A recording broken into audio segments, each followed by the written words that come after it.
నమస్తే. This is Shaurya. Welcome to our channel. ఈ రోజు మనతో పాటు సినీ పరిశోధకులు ఏమంది రామారావు గారు ఉన్నారు. వారితో మాట్లాడదాం. నమస్తే సార్. నమస్తే అమ్మా. సార్ 'అఖండ 2' థియేటర్లలోని 70 ఎంఎంస్‌లోని బిగ్ స్క్రీన్స్‌లోని ఒక షేక్ అయితే చేసింది. అండ్ పండగలో గూడా ఇంకా మంచి రీచ్ వచ్చే ఛాన్స్ గూడా ఉంది. అట్ ద సేమ్ టైమ్ ప్రేక్షకులకి గుడ్ న్యూస్ చెప్తూ ఓటీటీలో గూడా రిలీజ్ అవుతుంది అని అంటున్నారు. సో ఏమంటారు మీరు? ఫ్యాన్స్ అయితే చాలా హుషారుగా ఉన్నారు. 'అఖండ 2' సినిమాకి మొదట్లో కొన్ని బాలారిష్టాలు లాంటి కష్టాలు ఎదురైనప్పటికి కూడా అవన్నీ కూడా బాలకృష్ణ సినిమాకి ప్లస్ పాయింట్స్‌గా మిగిలాయి. ఎందుకంటే ఇప్పుడు 'అఖండ 2'కి అభ్యంతరాలు ఏమి లేవు. చిరంజీవి సినిమా రిలీజ్ అయినంత వరకు 'అఖండ 2' ఉంటుంది. అలాగే రాజాసాబ్ సినిమా రిలీజ్ అయినంత వరకు 'అఖండ 2' ఉంటుంది. పెద్ద థియేటర్‌లో ఏవేవైతే ఎక్కడెక్కడైతే 'అఖండ 2' ఉందో ఇప్పుడు ఏ తాలూకు ఇబ్బంది లేకుండా హాయిగా ఆ సినిమా రిలీజ్ అవుతుంది. డబ్బులు తక్కువయ్యాయి గనక తక్కువ టికెట్లతో తక్కువ డబ్బులు గల టికెట్లు కొనుక్కొని వాళ్ళు చూస్తున్నారు. హ్యాపీగా ఎంజాయ్ చేస్తున్నారు. ఈ సినిమా ఇంకా రూపు మాసిపోతుంది అంటే సద్దుమణిగిపోతుందనే పరిస్థితుల్లో నెట్‌ఫ్లిక్స్ వాళ్ళు దీన్ని కొనుగోలు చేయడం జరిగింది. అంటే ఆల్మోస్ట్ ఆల్ ఈ సినిమాకి ఇంకొక 100,00,00,000 అంటే కనీసం ఒక 100,00,00,000 యాడ్ అయ్యాయి కలెక్షన్ పరంగా. వీళ్ళు రేపు జనవరి 9th నుంచి దాన్ని స్క్రీనింగ్ చేస్తున్నారు ఓటీటీలో, అంటే వేస్తున్నారు అది. అంటే మనకి ఏంటి, సంక్రాంతి బరిలో 'అఖండ' కూడా ఉన్నట్టే. అంటే థియేటర్ సినిమాకి వెళ్ళినా వెళ్ళకపోయినా 'అఖండ' మాత్రం చూస్తారు ఇంట్లో. అర్థమైందా? దానికి ఆ విధంగా కూడా ప్లస్ పాయింట్ అయింది.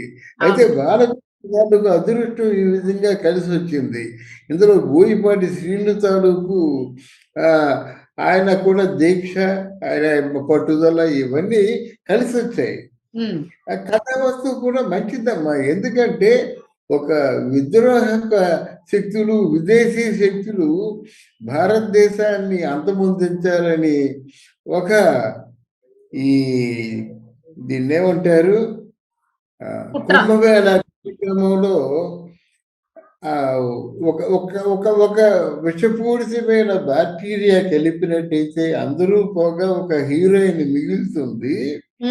ఆ హీరోయిన్‌ని చంపే ప్రయత్నంలో హీరో ఆ హీరోయిన్‌ని రక్షించడమే కాకుండా భారతీయ ఔన్నత్యాన్ని చాటి చెప్పే విధంగా ఆయన ప్రవర్తించడం, ఆ సనాతన ధర్మానికి మళ్ళీ ఊపిరులు పోయడం కూడా కథా వస్తువుగా, మంచి కథా వస్తువుగా చెప్పుకోవచ్చు.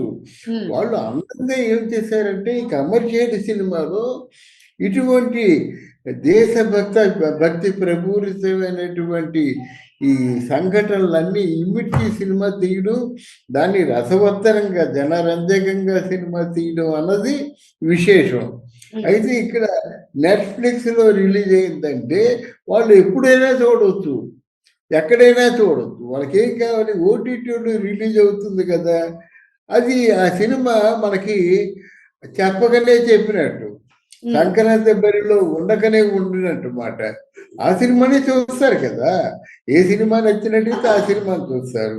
పైగా సంక్రాంతికి, పండక్కి చుట్టాలు పక్కాలు వస్తారు. థియేటర్‌కెళ్ళి సినిమాలు చూసేవాళ్ళు కొంతమందైతే, ఇంట్లో కూర్చొని 'అఖండ' సినిమా చూసుకునే వాళ్ళు చాలా మంది ఉంటారన్నమాట.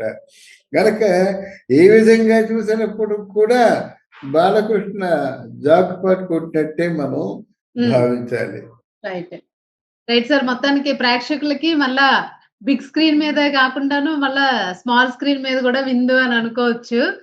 చాలా మంది థియేటర్‌కి వెళ్ళలేని వాళ్ళు చాలా మంది ఉంటూ ఉంటారు. అంటే హౌస్ వైఫ్స్ లేకపోతే ఆఫీసులకి వెళ్ళొచ్చి టైం లేని వాళ్ళు, లీవ్స్ లేని వాళ్ళు, వీళ్ళందరూ కూడా ఇప్పుడు హ్యాపీగా ఓటీటీ ప్లాట్‌ఫార్మ్‌లో 'అఖండ 2' తాండవాన్ని ఎంజాయ్ చేయొచ్చు. ఆ పండగ వాతావరణంలో ఈ సినిమా కూడా ఉంటుంది.